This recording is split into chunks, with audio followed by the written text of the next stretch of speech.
Each morning I write a to-do list and know it won't get done. The things I put on this consist of work, but also of fun. Today I will read, today I will write, today I'll watch a spring bird in flight. No need to be a realist, just sit in the sun, go for a run, and check these things off your to-do list. That's my poem entitled To-Do List. Very beautiful. Thank you. I question its relevancy to education, but nonetheless, I'm proud of you for putting your heart and soul into a poem. And Thank you. And I thought you'd question its relevance because you're a hater. Yeah. And I'm immediately going to tie it into today's episode, Okay. which will be covering 3 things, including self-learning, how we can make society a bit more of a learning culture, and then what makes a good teacher.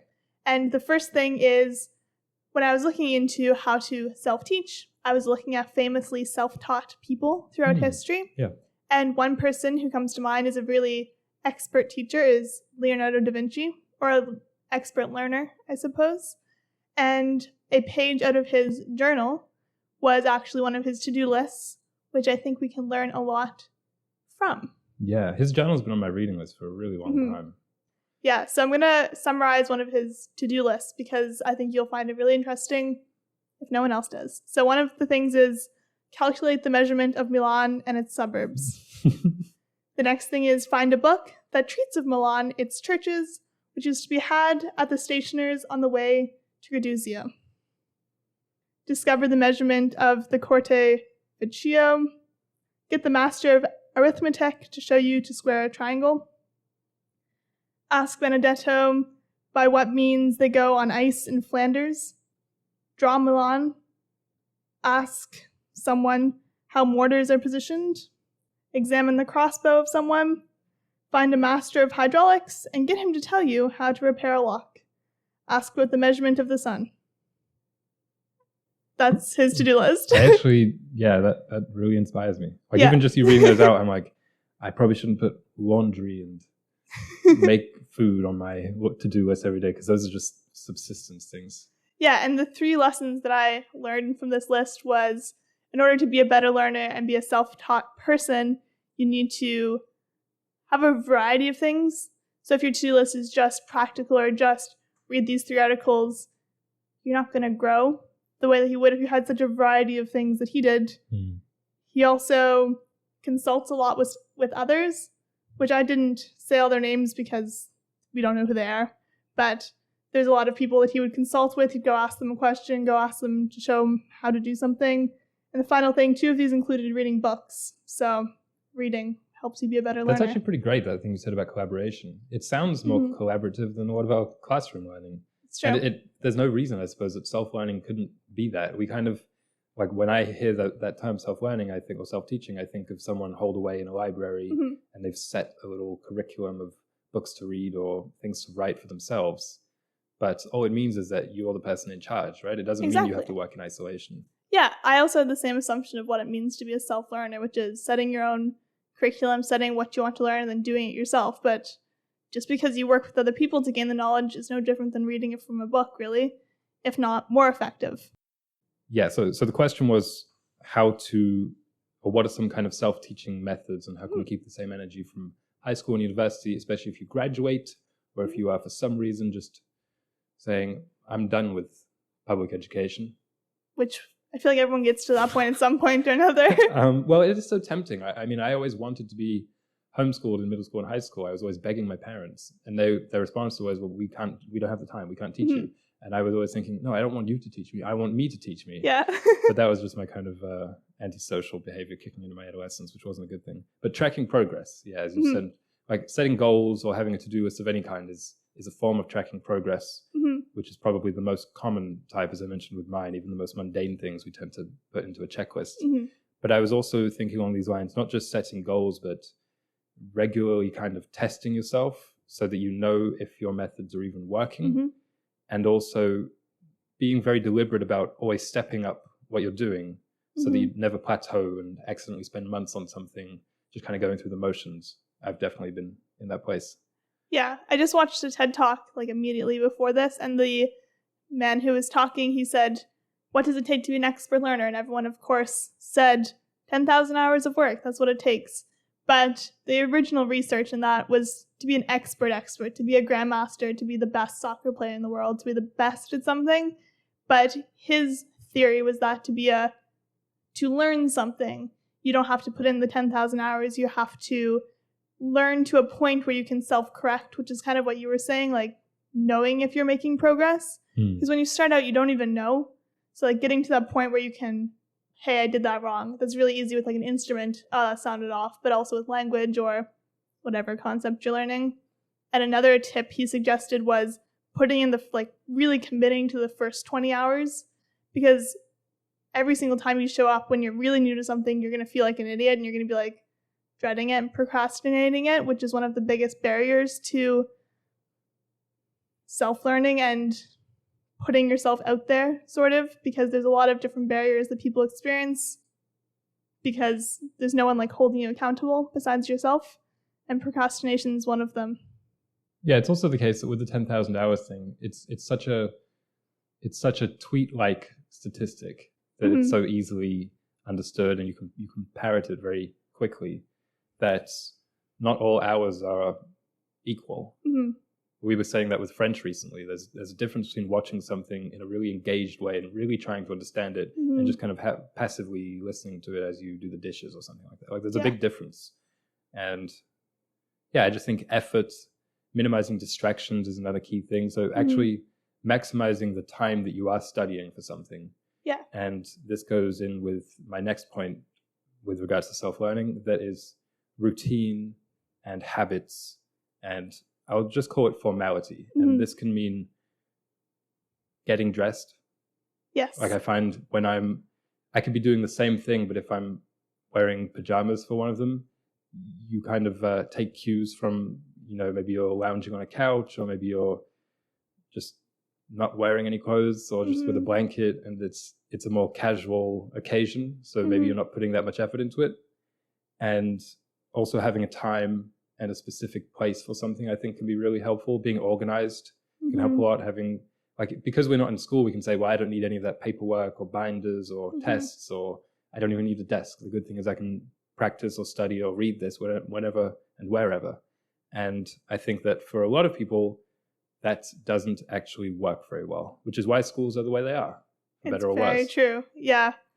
There's also that all those techniques about take 20 minutes on, 5-minute break, or different variations of that Pomodoro technique, which I think, I don't want to acclaim one of them as the best, but I just think having some kind of structure, I'm going to do this for X amount of minutes per day or X amount of hours per week. And when I'm doing it, I'm not going to be doing or focusing on anything else. I think that's really important.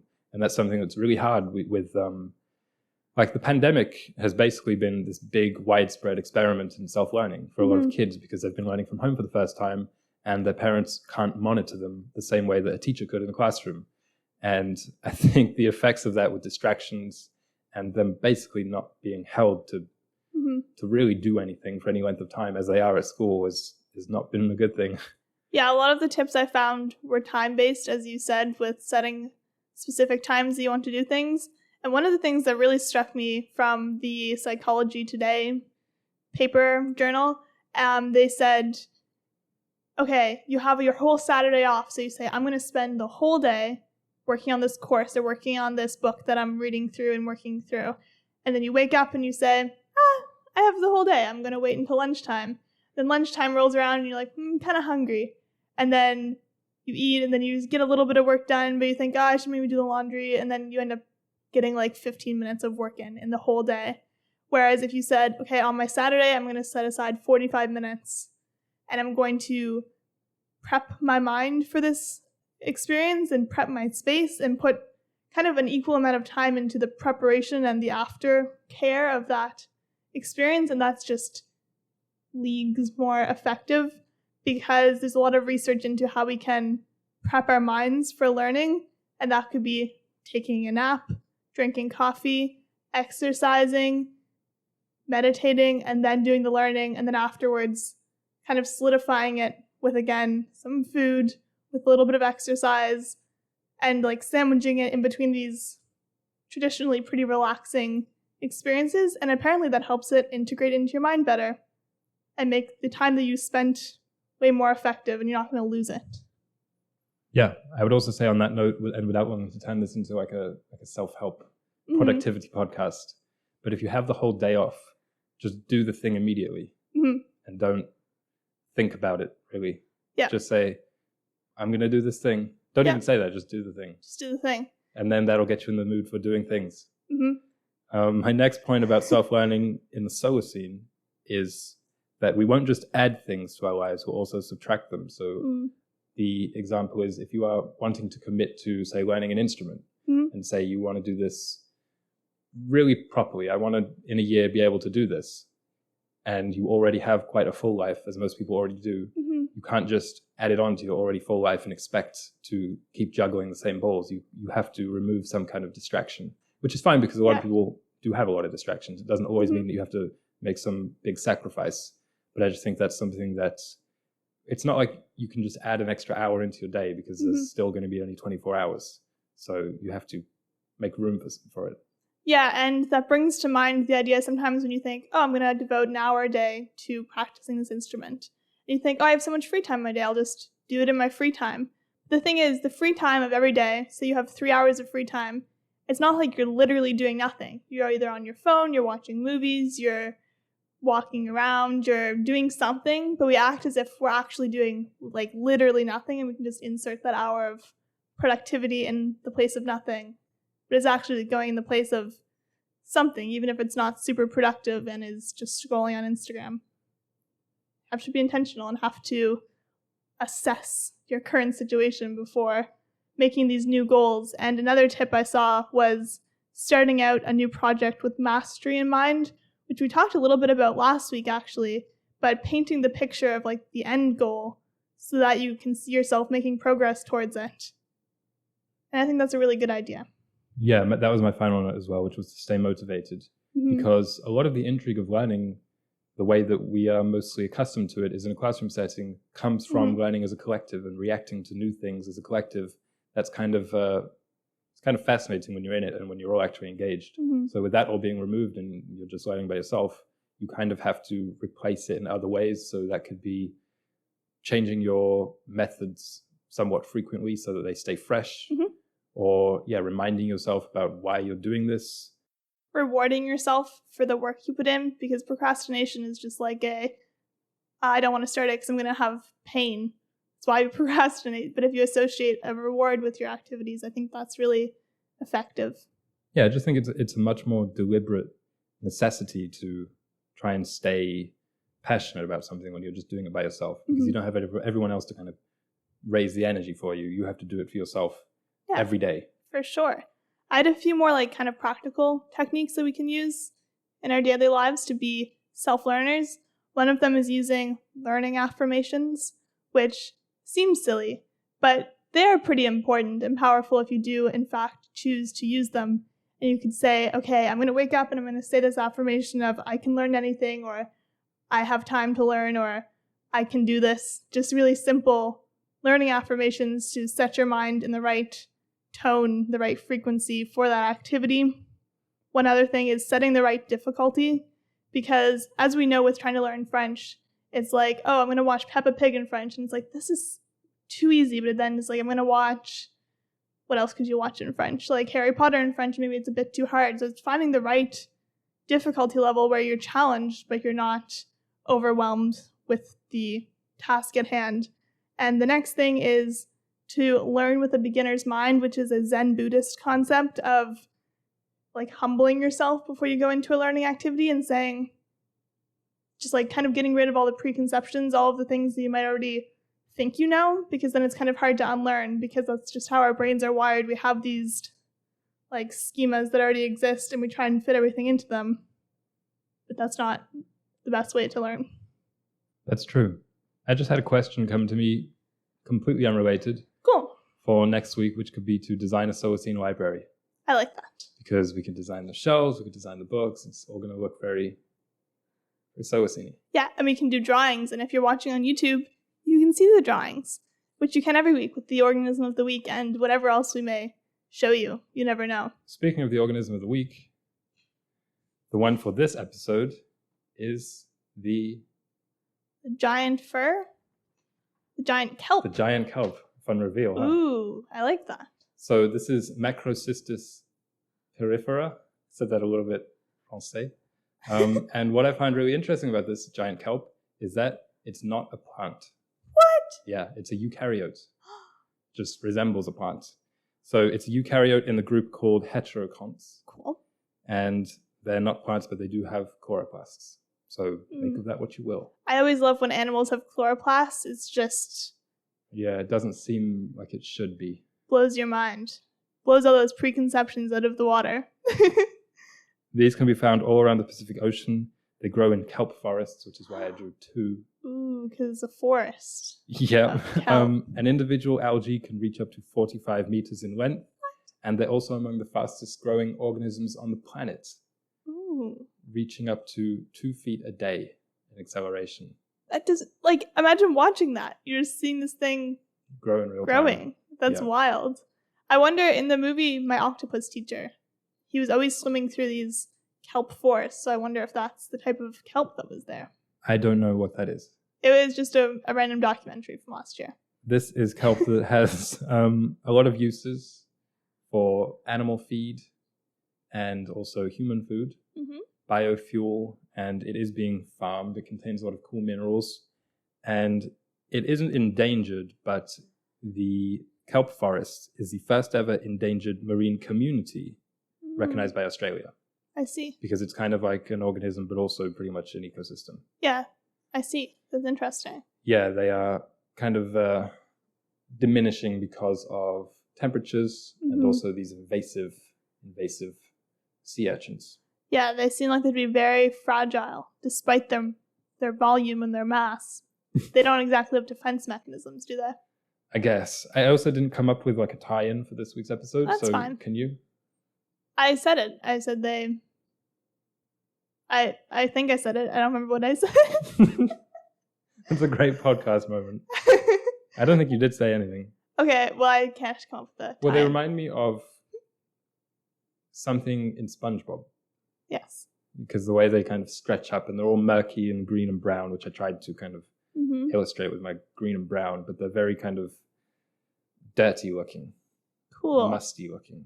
So maybe that's kind of like kids. Kids. Because kids don't have very good hygiene. Kids are murky sometimes, yes. Speaking of murky, the next question for today is to try and straighten out the murky cultural attitude that we have towards education and learning in general.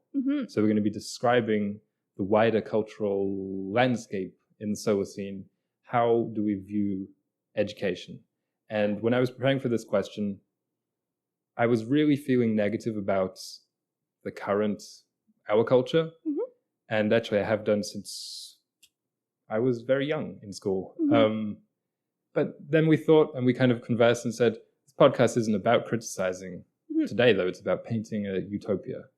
So we should just be speaking all exciting, inspirational, and positive things. Yes. So my first idea to promote positive cultural learning habits is exchanges. Cool. I love think that. Exchanges are awesome. I've always really wanted to go on one. We both kind of went on a mini exchange, but it wasn't really strictly educational. It was more of a vacation. And this has been in my head ever since a few weeks ago when I was researching Andrew Yang, the American politician, and his platform. And he has this idea for the American exchange program because of all the politics and the what do you say, the partisanship in that country, which is, as we say about big countries, they're basically continents. Yeah. So his idea was basically high school students should pretty much all be experiencing high school in some other wildly different state. Yeah. And there's a ton of benefits proven because in Europe, Erasmus, their exchange, continental exchange program is very, very popular. It's also a really rich historical education tradition in Japan. And there's just, like, I was looking at statistics, it's all good things. There's a lot of job and academic benefits, but also personality-wise, there was this German study that found increases in all of the big 5 personality traits for people before and after doing a school exchange. And it didn't even have to be very far. Those being agreeableness, extroversion, openness, conscientiousness, and emotional stability. And those all seem like good things for students. I agree. And the thing with the exchanges, even when it's not too far, as you said, it's building connections with people that you've never met. Yeah. And when you live in a small town, or even just you lived in the same place your whole life, you have a very limited amount of people you can meet. But when you go on an exchange, you make these lifelong connections, and then, oh, I'm looking for a job. Oh, I remember they worked in this field. I can ask them questions and so on. Because when you can Google things, you can Google the questions like, what should I do for this career? But Google doesn't know you, and Google also doesn't have the like serendipitous quality of like making connections the way that humans do. And I think it's very important to creating a well-rounded society. Exchanges. Canada has a program where you can go from provinces to Quebec to learn French, which I always wanted to do, but never got to. You just decided to do it yourself. Yeah, DIY, self-learning. So I think that Solacene, that would have a lot of exchanges. Cool. I like that. Solacene, for me, one of the things I was thinking of would be we would have a different outlook on when we're like solving problems. So as a society right now, we see a problem in the community, we think it's like a puzzle, like there's just one answer. And once we get to the answer, we just roll with it.